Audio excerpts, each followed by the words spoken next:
버지니아 울프 단편 소설 전집. 버지니아 울프 지음. 유진 옮김. 어느 소설가를 회고하며. 1884년 10월 윌러트 양이 죽었을 때 그녀의 전기를 쓴 작가의 표현을 빌리자면 사람들의 반응은 이랬다. 사람들의 칭송을 받아 마땅했지만 결코 사람들 앞에 나서지 않았던 여인에 대해 세상은 더 알 권리가 있었다. 그녀에 대한 이런 표현을 볼 때 사람들에게 그녀를 알리는 것이 세상에 이득이 되리라고 누가 그녀를 설득하지 않는 한 그녀 스스로 그러고 싶지는 않았을 것이다. 어쩌면 그녀가 죽기 전에 린셋 양이 그녀를 설득했는지도 모른다.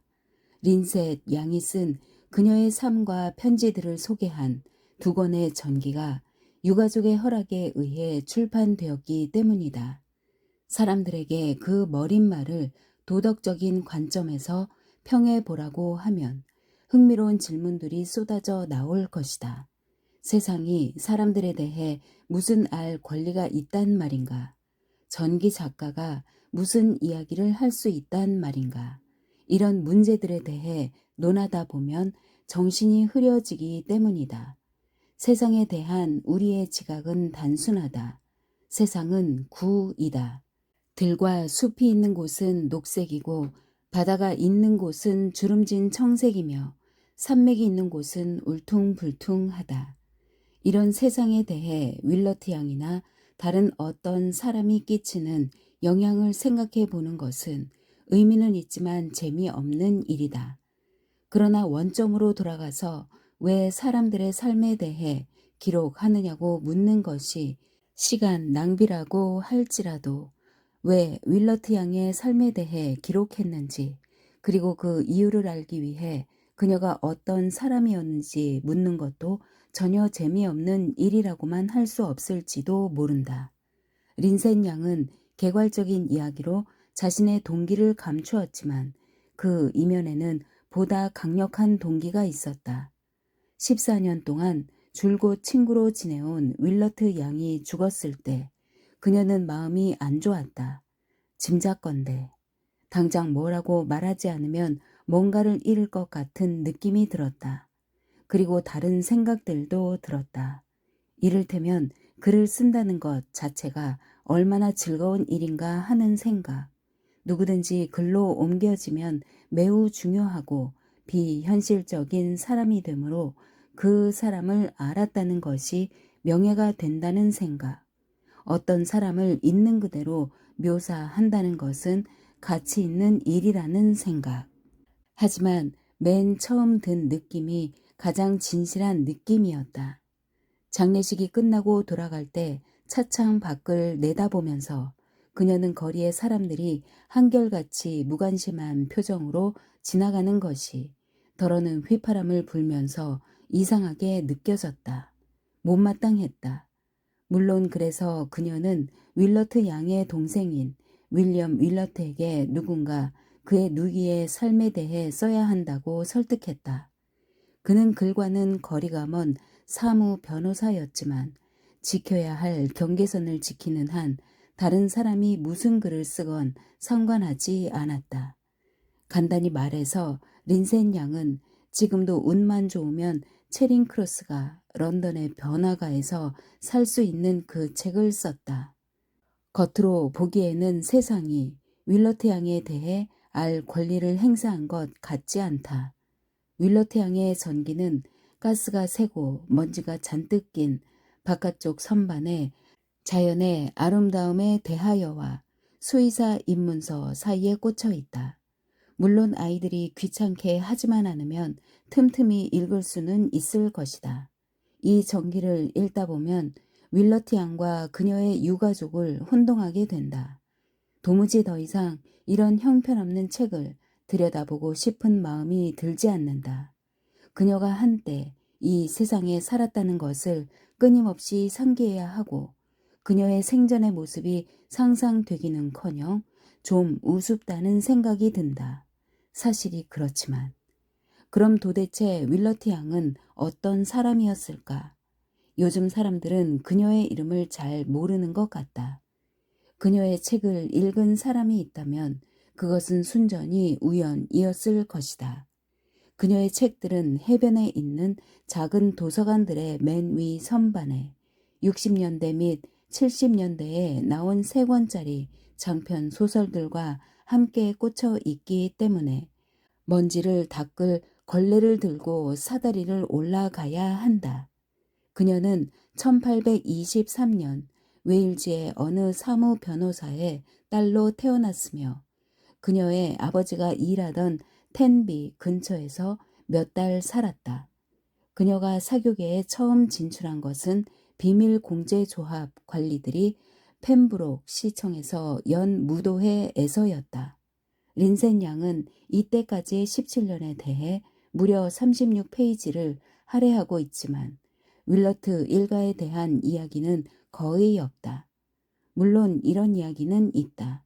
윌러트 일가가 이름이 V로 시작되는 16세기의 어느 상인의 후손들이라는 것. 프랜시스 앤, 우리의 윌러트 양은 숙부가 둘 있었는데 한 명은 양을 목욕시키는 새로운 방법을 개발했고 다른 한 명은 훌륭한 교구 사제였다는 것. 그는 오랫동안 교구민들의 기억에 남을 것이다. 연명하기도 어려울 만큼 가난한 사람들도 상복을 입었다고 한다. 훌륭한 교구 사제를 기리는 뜻에서 하지만 이런 것은 전기 작가의 교묘한 기교일 뿐이다. 주인공이 이렇다 할 행동도 하지 않고 말도 하지 않는 초기에 대해 얼렁뚱땅 넘어가는 무슨 까닭에선지 윌러트 부인에 대한 이야기는 거의 없다. 유명한 리넨 상인이었으며 나중에 돈 주고 벼슬을 산 것으로 보이는 조시아 본드의 딸이었던 그녀는 하나밖에 없는 딸이 16살일 때 죽었다. 아들은 둘 있었다. 프레더릭은 누이보다 먼저 죽었고 사무 변호사인 윌리엄은 아직 살아있다. 이런 사실들은 자랑할 만한 것도 아니고 기억할 사람도 없겠지만 순전히 꾸며낸 것 같은 주인공의 젊은 시절을 어느 정도 믿게 해준다는 점에서 이야기할 가치가 있을 수도 있겠다. 주인공의 숙부들에 대한 이야기는 그만하고 이제 주인공에 대해 이야기해야겠다고 느꼈는지 린셋 양은 이렇게 말한다. 그리하여 프랜시스는 16살에 어머니의 보살핌을 못 받게 되었다. 그녀가 얼마나 외로웠을지 우리는 쉽게 짐작할 수 있다. 아버지와 동생들의 사랑도 그 빈자리. 하지만 우리는 윌러트 부인에 대해 아무것도 모른다. 를 채워주지 못했다. 그녀는 폐허가 된 고성들이 있는 산과 들을 헤매며 외로움을 달랬다. 윌리엄 윌러트도 그의 누이에 대해 이렇게 말한다. 누이는 수줍음이 많고 말수가 적었으며 넉나간 사람처럼 멍하게 있을 때가 많았다. 언젠가 돼지우리를 세탁장으로 착각하고 들어갔다가 그런 터 늙은 암돼지가 그녀의 손에 들려있는 책을 먹어 치우고 나서야 자기가 어디 있다는 것을 깨달은 적도 있었다. 책을 즐겨 읽던 그녀의 버릇은 유별났다. 부모님의 말을 거역했을 때 가장 효과적인 벌은 침실의 촛불을 빼앗는 것이었다. 그녀는 촛불을 켜놓고 침대에 누워 책을 읽는 버릇이 있었다. 유모가 바느질을 하고 있는 방의 방문 틈새로 새어나오는 가느다란 불빛에 책을 비추어 보던 모습이 눈에 선하다. 그녀는 이런 식으로 브라이트의 기독교의 역사를 다 읽었다. 돌이켜보면 우리는 그녀의 공부를 대수롭지 않게 여겼던 것 같다. 그녀는 얼굴은 예쁘지 않았지만 팔만은 완벽할 만큼 미끈했다. 이 마지막 부분의 증언은 윌러트 양이 17살 때 어떤 화가가 그린 초상화와 일맥상통하는 부분이 있다. 1840년 펜브룩 시청에서 사람들의 시선을 끈 것은 얼굴이 아니었던 것이 분명하다. 이마를 덮는 따은 머리, 약간 튀어나온 것 같은 커다란 눈, 육감적인 매력이 느껴지지 않는 두꺼운 입술. 그녀의 얼굴을 그녀의 친구들의 얼굴과 비교할 때 그녀에게 자신감을 준 부분은 코였던 것 같다. 누가 그녀에게 잘생긴 코라고 했을지도 모르겠다. 그녀에게서는 보기 드문 선이 굵고 오뚝한 코다. 그래서 그런지 그녀의 초상화들은 하나만 빼고 한결같이 옆모습을 그린 것이다. 우리는 이 수줍음이 많고 말수가 적었으며 넉나간 사람처럼 멍하게 있을 때가 많았던 소녀가 돼지우리를 세탁장으로 착각하고 들어간 적이 있고 소설보다 역사를 즐겨 읽는 소녀가 첫 번째 무도회를 즐기지 않았음을 짐작할 수 있다. 린센 양이 즐겨 쓰는 표현을 빌리자면 그녀의 동생은 집으로 돌아갈 때의 분위기를 증언하고 있다. 그녀는 커다란 얼굴을 숨길 수 있는 구석에 웅크리고 앉아 누가 춤추자고 하기를 기다렸다. 시 표장에 드리워진 꽃줄 장식에 시선을 고정시킨 채 그녀는 엉뚱한 상상에 빠졌다. 윙윙거리며 그녀를 맴도는 꿀벌들에게 둘러싸여 바위에 앉아 있다는 생각. 거기 있는 사람들 가운데 기도 방식 통일 선서, 1662년 영국에서 제정된 이른바 기도 방식 통일령에 따른 선서에 대해 그녀만큼 잘 아는 사람은 없으리라는 생각. 구더기가 그들을 모조리 먹어치우는데 60년쯤 걸리리라는 생각. 거기서 지금 춤추고 있는 남자들이 그날 이전에는 그녀를 존경할 이유가 없었을까 하는 생각. 그녀는 앨런 버클 양에게 잊혀지지 않도록 실망이 즐거움과 적당히 섞여 있다고 편지를 쓴 적이 있다. 그녀가 젊을 때 쓴 편지들은 모두 앨런 버클에게 쓴 것이다.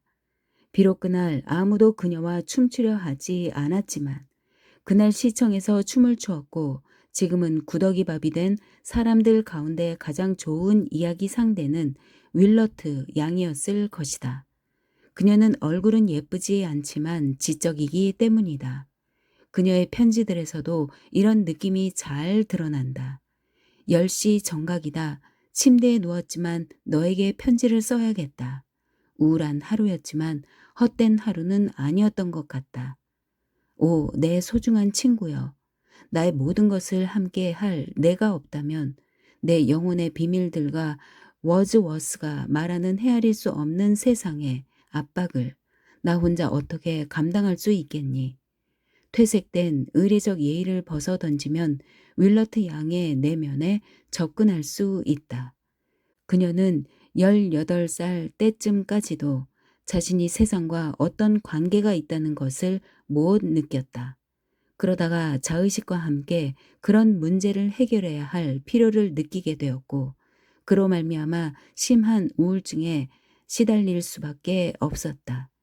그녀가 더 자세한 기록을 남기지 않았으므로 인간의 본성과 옳고 그름에 대한 그녀의 개념이 어떻게 형성되었는지 우리는 그저 짐작할 수밖에 없다. 그녀는 역사를 읽으면서 자만과 탐욕과 고집에 대해 알게 되었고 웨이벌리 시리즈 소설 스코틀랜드 출신의 작가 월터 스콧 경의 연작 소설을 읽으면서 사랑에 대해 알게 되었다. 그리고 이런 것들에 막연한 동요를 느꼈다. 하지만 버클 양에게서 빌린 종교 서적들을 읽으면서 사람이 세상의 혼란에서 벗어날 수도 있으며 영원한 기쁨을 얻을 수도 있다는 것을 알고 큰 위안을 느꼈다. 어떤 말이나 행동을 하기 전에 과연 이게 옳을까 하고 자문하는 버릇만 놓고 보아도 그녀보다 위대한 성자는 없었다. 당시 세상은 그야말로 아비규환이었다. 세상이 끔찍하다고 느껴질수록 그녀는 더욱더 고결해졌다. 그 집 안에는 죽음이 있었고 앞에는 지옥이 아가리를 쩍 벌리고 있었다. 어느 날 저녁 무희들의 목소리가 들려오는 빨간 창문 옆을 지나가면서 느낀 것을 쓴 것이다. 하지만 그녀가 이런 글을 쓸 때 느낀 것은 고통뿐만이 아니었다. 그녀의 진지함은 그녀를 반밖에 보호해주지 못했다. 수많은 괴로움이 파고들 여지가 있었다. 나는 자연의 유일한 오점이 아닐까. 1841년 5월에 쓴 글이다. 창밖에서 새들이 노래하고 있다. 벌레들이 겨울의 찌꺼기를 없애고 있다. 오직 그녀만이 누룩을 넣지 않은 빵처럼 무거웠다. 영어의 헤비는 무겁다는 뜻 외에 우울하다는 뜻도 있다. 여기서는 후자의 뜻으로 쓴 것이다. 그녀는 무서운 자의식에 사로잡혔다. 버클량에게 보낸 편지에서 천사들이 비난의 눈으로 내려다보는 온 세상에 대해 전율하는 그녀 자신의 그림자를 바라보고 있는 것 같은 느낌이 든다고 썼다. 세상은 흉측한 괴물 같았다. 악으로 가득 차 있었다. 두 여인은 그런 세상을 직설적으로 비판했다. 널 도울 수만 있다면 내가 무슨 일을 마다하겠니? 버클량은 이렇게 답했다. 이 부분에서 우리는 도대체 이들이 원하는 것이 무엇이었는지 궁금해진다. 분명히 이들은 영원히 평화와 행복을 누릴 수 있기를 원했고 그런 상태에 이른 사람이야말로 완벽한 사람이라고 생각했다. 이들이 갈구한 것은 아름다움이었을까? 이들이 관심이 있는 것은 오직 미덕뿐이었으므로 이들의 신념에서 가장된 심미적 즐거움이 일부를 차지했을 수도 있다. 이런 무아지경에 빠져 있을 때 이들은 환경과 단절되어 있었다. 그러나 이들이 자신에게 용납한 유일한 즐거움은 순종의 즐거움이었다. 안타깝게도 우리는 여기서 미궁에 빠진다. 앨런 버클은 세상을 증오함에 있어서 그녀의 친구보다 덜했으며 자신의 짐을 다른 사람의 어깨에 지워줄 줄 알았다. 그래서 그녀는 기술자와 결혼했고 그녀의 모든 회의와 불신은 그녀의 남편에 의해 영원히 불식되었다. 한편 프랜시스도 나름대로 이상한 경험을 했다. 린셋 양은 다음과 같은 애매모호하기 짝이 없는 문장으로 그것이 무슨 경험인지 숨기고 있다. 그 책 삶의 시련을 읽은 사람이라면 불행한 사랑에 빠진 에설 이든의 슬픔을 이해하는 마음이 그런 고통의 일부가 그 자신을 너무나 실감나게 묘사하고 있다고 느꼈으리라는 것을 의심할 수 있다. 우리는 이만큼만 말할 수 있을 뿐 더 이상 뭐라고 말할 수는 없다.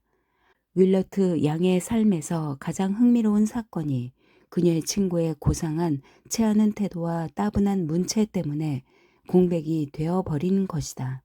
누구나 그녀가 사랑을 했고 희망을 품었으며 그 희망이 사라지는 것을 보았다고 생각하겠지만 무슨 일이 있었고 그녀가 뭘 느꼈는지는 짐작할 수밖에 없다. 그녀가 이때 쓴 편지들은 지루하기 짝이 없다. 하지만 그 이유의 하나를 들자면 사랑이라는 단어와 사랑에 관한 문장들이 모조리 별표로 축약되어 있기 때문이다. 가치없는 것에 대한 이야기도 더 이상 나오지 않는다. 그저 이 세상에서 없어져 버리면 좋으련만 이라는 말만 나온다. 나중에는 죽음에 대한 이야기도 나오지 않는다. 마치 두 번째 성장기에 들어서서 모든 생각과 공론을 버리고 오직 자신을 보호하는 일에만 몰두한 것 같다. 1855년 그녀의 아버지가 죽는 것으로 한 장이 끝나고 런던으로 이사하여 블룸스버리 광장에서 동생들을 위해 집안 살림을 하는 것으로 새로운 장이 시작된다. 이제 우리는 그동안 여러 번 암시되었던 것을 더 이상 무시할 수가 없다. 린셋 양을 완전히 무시하든지 그녀의 책을 우리 마음대로 해석해야 한다. 이런저런 자선회와 그 주체자들에 대한 이야기, 여왕이 병원을 방문한 이야기, 무려 한 장에 걸친 크림반도에서 활약한 플로렌스 나이팅길에 대한 찬사 따위를 장황하게 늘어놓으면서 블룸스버리의 역사에 대해 간략하게 이야기하는 것도 크게 빗나가는 것은 아닐 것이라고 했지만 유리상자 속에 보존되어 있는 윌러트 양의 밀랍 인형을 보는 듯한 느낌이 든다. 책을 덮어 버리려다가 문득 생각나는 것이 있어서 잠시 머뭇거리게 된다. 어쨌거나 이 모든 것이 매우 진귀한 일 아닌가. 이런 일이 누구에게나 있을 수 있다고 생각하는 것도 놀랍지만 누구에게나 있을 수 있는 일이 아니라면 이야기해야 한다고 생각하는 것은 더 놀랍다. 그녀는 인정 많은 마음씨와 강직한 성격으로 사람들의 존경을 받았다. 강직한 성격 때문에 결코 마음이 모질다는 비난을 받지 않았다. 그녀는 아이들과 동물과 봄을 좋아했다. 침대 머리맡에는 늘 워즈워스의 시집이 있었다. 아버지의 죽음에 착한 딸로서 큰 충격을 받았지만 쓸데없는, 그래서 이기적인 신세 한탄을 하지는 않았다. 그녀에게는 가난한 사람들이 곧 그녀의 아이들이었다. 이런 찬사를 골라내는 것은 곧 이런 찬사를 꼬집는 쉬운 방법이다. 그러나 책이 이런 찬사로 일관하고 있기 때문에 꼬집는 것은 2차적인 문제가 된다. 우리를 놀라게 하는 것은 이런 이야기의 불합리성이 아니라 린센 양이 이런 이야기를 사실로 믿었다는 것이다.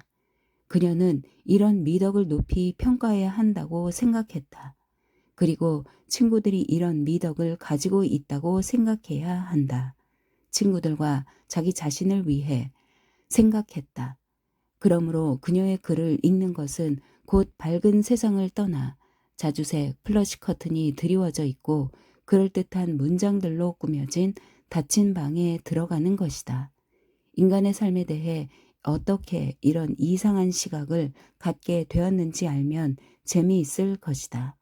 하지만 도대체 무슨 근거로 이런 가식을 하게 되었는지 알아보지 않고 윌러트 양에게서 친구에 의해 조작된 면모를 드러내기는 매우 어렵다. 다행히도 윌러트 양이 겉보기와는 달랐음을 나타내는 증거들을 그녀의 글에서, 편지에서, 그리고 특히 그녀의 초상화에서 볼 수 있다. 널찍한 이마, 셀쭉하지만 지적인 눈, 이기적으로 보이는 커다란 얼굴이 반대쪽 페이지를 꽉 채운 온갖 상투적인 천사들을 의심하게 만드는 것이다.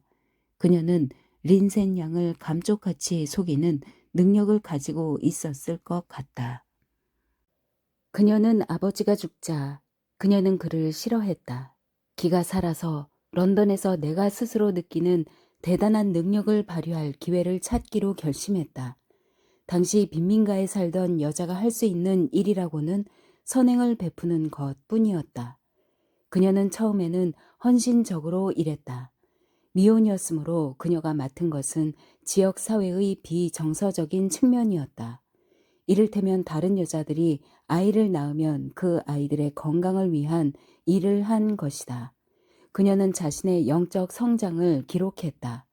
흔히 몸무게와 키와 당직 순번 따위를 기록하는 일기 맨 뒷부분에 빈칸에다 자신이 한 일들을 기록한 것이다.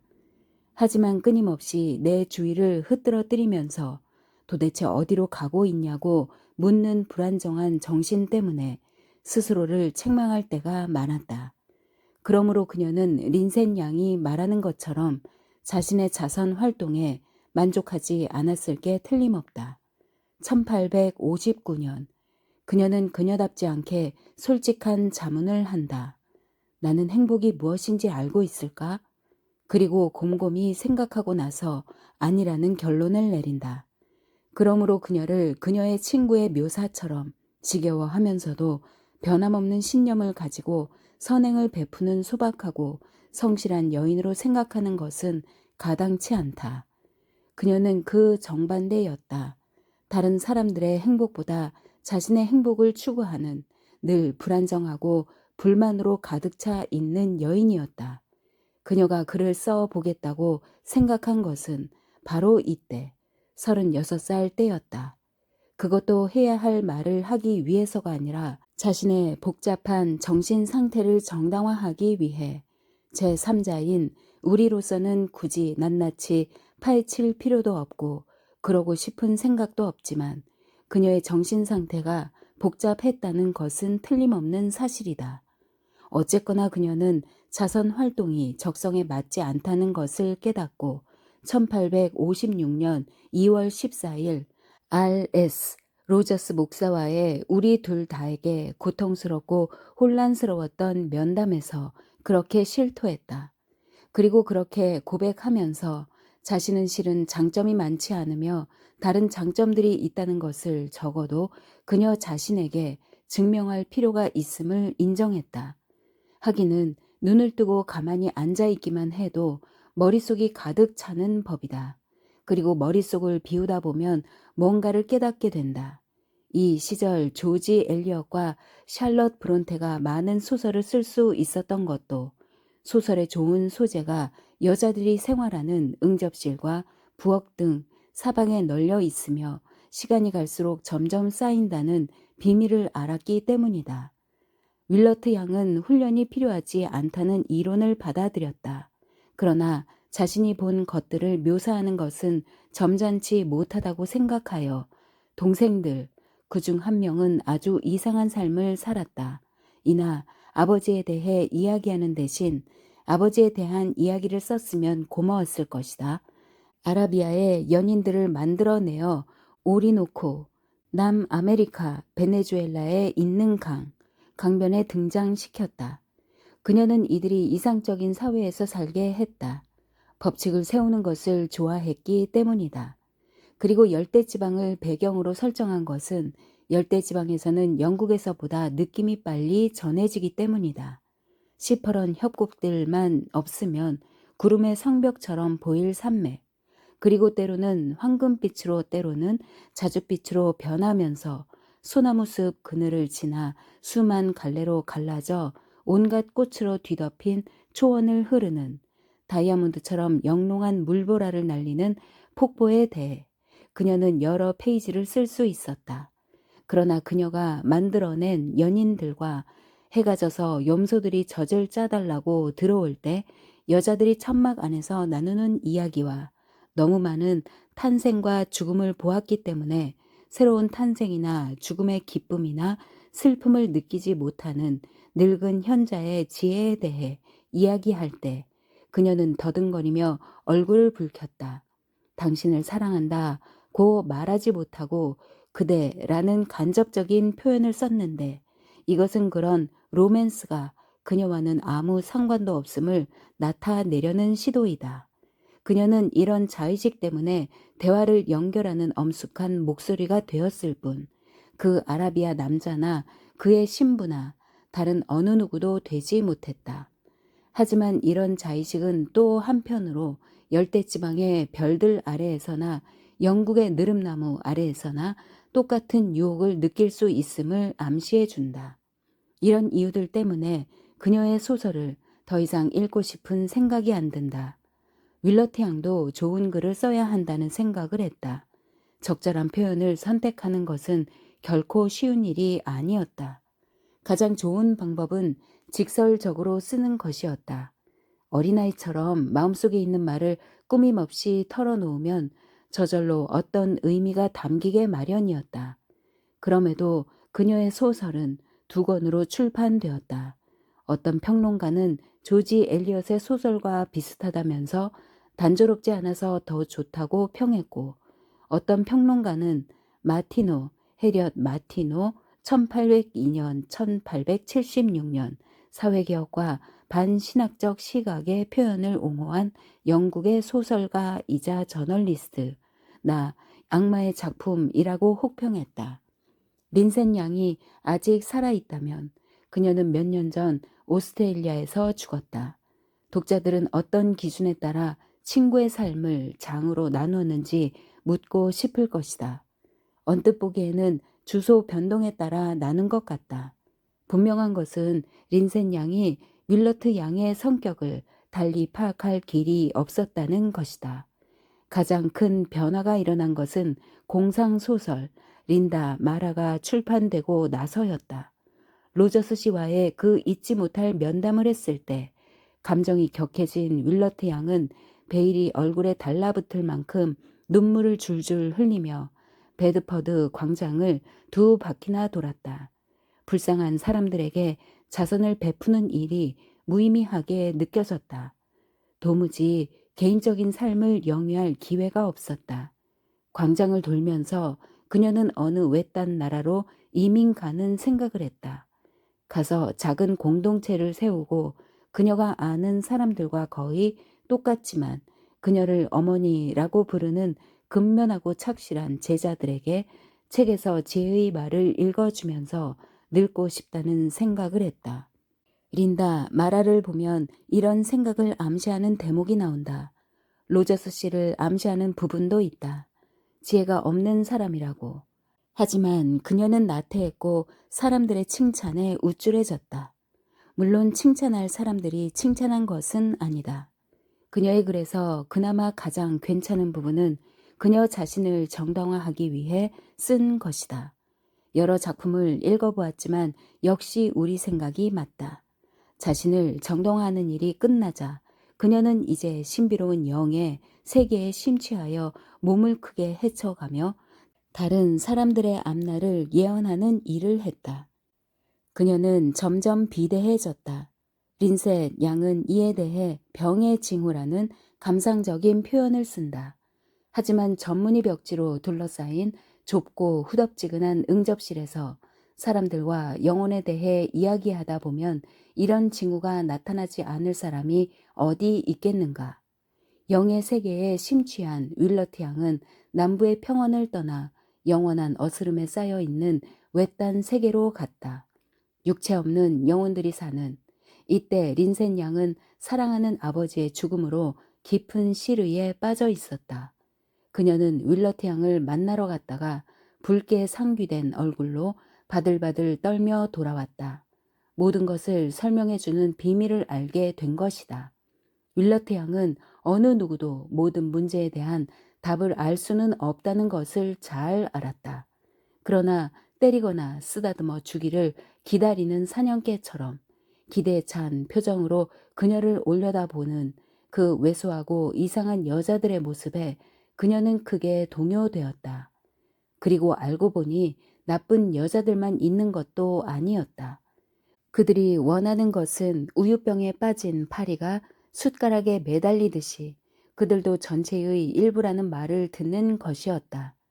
또한 그녀는 일을 하려면 동기가 있어야 한다는 것도 알았다. 그녀는 그들을 설득할 수 있는 힘이 있었다. 비록 불법적인 방법으로 갖게 된 것이었지만 어머니로서 가질 수 있는 힘은 그녀에게 소중했다. 그녀는 다른 능력도 있었다. 이것이 없으면 다른 능력들은 무용지물이 될 것이다. 무슨 뜻인지 알 수 없는 애매모호한 말을 하는 재주. 사람들에게 일을 시키면서 그녀는 신비로운 이유를 늘어놓았다. 그것도 무슨 말인지 잘 알아들을 수 없게 속삭이면서 그런 이유는 세상의 가장자리 너머를 슬쩍 엿보기만 하면 얼마든지 찾을 수 있었다. 그리고 나중에는 몰라도 처음에는 그녀가 본 것만을 말하려고 애썼다.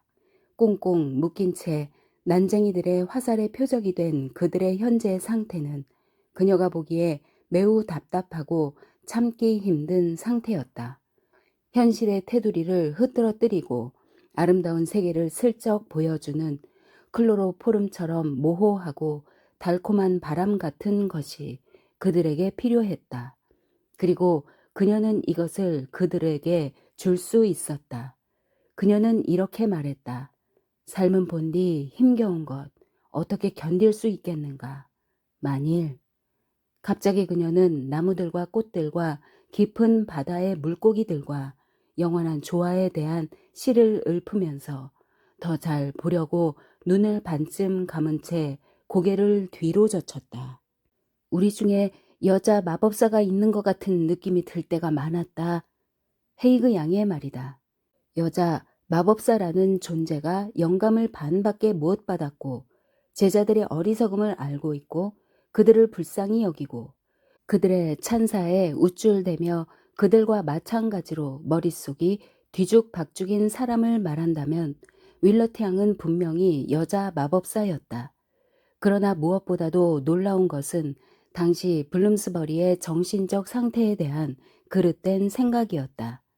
윌러 태양이 거미집 한가운데 도사리고 있는 거대한 거미처럼 우번 광장에서 생각에 잠겨 있을 때 눈부신 햇빛과 마차들과 무서운 세상에 겁을 먹은 암탉들 같은 불행한 여자들이 그녀의 치마 속에 숨으려고 거미줄을 타고 사방에서 모여들었다. 앤드루스 자매, 스폴딩 자매, 우리 곁을 떠나버린 젊은 찰스 젠킨슨 씨, 통풍을 앓았던 늙은 베터스비 부인, 세실리 헤이그 양, 딱정벌레에 대해 적어도 유럽에서는 어느 누구보다 잘 아는 에버니저 엄펠비, 윌러티 양이 연 다가회에 참석했다가 나중에는 일요일 저녁 식사를 함께 하며 대화를 나누었던 이들이 다시 등장하여 자기들에 대해 더 알고 싶지 않냐는 듯이 유혹한다. 이들은 어떻게 생겼을까? 무슨 일을 하는 사람들이었을까? 윌러트 양에게서 뭘 원했으며 개인적으로 그녀를 어떻게 생각했을까? 알 길이 없다. 이들에 대한 이야기를 다시 들을 수도 없다. 모두 영원히 땅속으로 들어가 버렸으니까.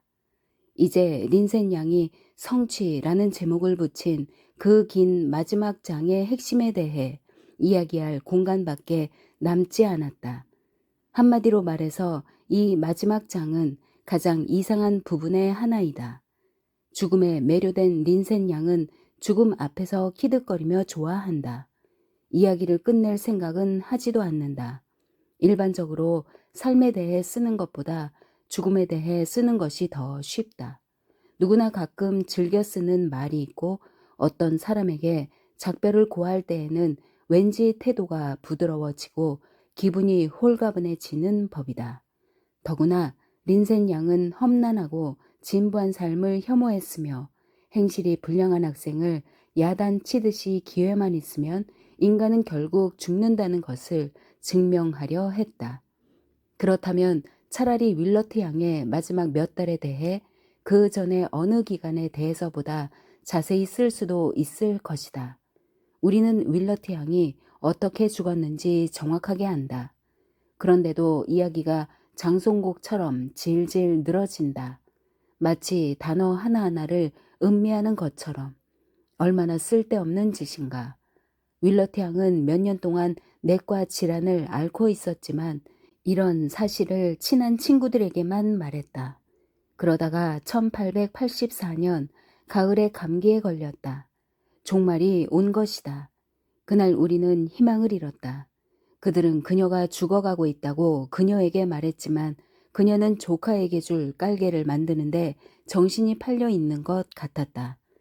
잠자리에 들 때 그녀는 아무도 부르지 않고 30년 동안 그녀와 함께 산 늙은 하녀 엠마 그라이스만 불렀다. 결국 10월 18일 밤 비바람이 몰아치던 가을 밤 마침내 그녀는 작별을 고하기 위해 린센 양을 불렀다. 그녀는 눈을 감고 반드시 누워 있었다. 그늘에 반쯤 가려진 머리가 매우 장엄해 보였다. 그녀는 그렇게 아무 말도 하지 않고 몸을 뒤척이지도 않고 눈을 뜨지도 않은 채 밤새도록 누워 있었다. 딱 한 번. 그녀의 어머니의 결혼 반지를 낀 왼손을 쳐들었다가 힘없이 늘어뜨렸다. 그들은 그녀가 뭐라고 말하기를 기다렸지만 그녀가 뭘 원하는지 몰랐으므로 그저 가만히 있을 수밖에 없었다. 30분 뒤 마침내 이불이 잠잠해졌다. 그들은 그제서야 일어나 그녀가 죽은 것을 확인했다. 윌러트 양의 안색이 변했고 그들은 그녀의 이마에 향수를 발라 주었고 설리 박사가 다녀갔고 벌레들이 창문을 두드렸고 동이 트면서 희미한 빛이 방으로 새어 들어왔고 참새들이 제잘거리고 마차들이 덜그럭거리며 광장을 지나 시장으로 가기 시작했다는 등 쓸데없이 자세히 묘사된 이 장면을 읽노라면 린셋 양이 죽음을 좋아했다는 것을 알 수 있다. 죽음은 그녀로 하여금 뭔가를 느끼게 해 주었기 때문이다. 그녀는 친구의 죽음을 통해 모든 것이 나름대로의 의미가 있다는 것을 깨달은 것이다. 잠시 그녀는 윌러트 양을 사랑했다. 그리고 윌러트 양이 죽었을 때에는 행복하기까지 했다. 그것은 새로운 시작에 기회가 없는 종말이었기 때문이다. 그러나 나중에 집에 돌아가 아침 식사를 할 때 그녀는 외로움을 느꼈다. 일요일이면 윌러트 양과 함께 큐 국립식물원에 가곤 했기 때문이다.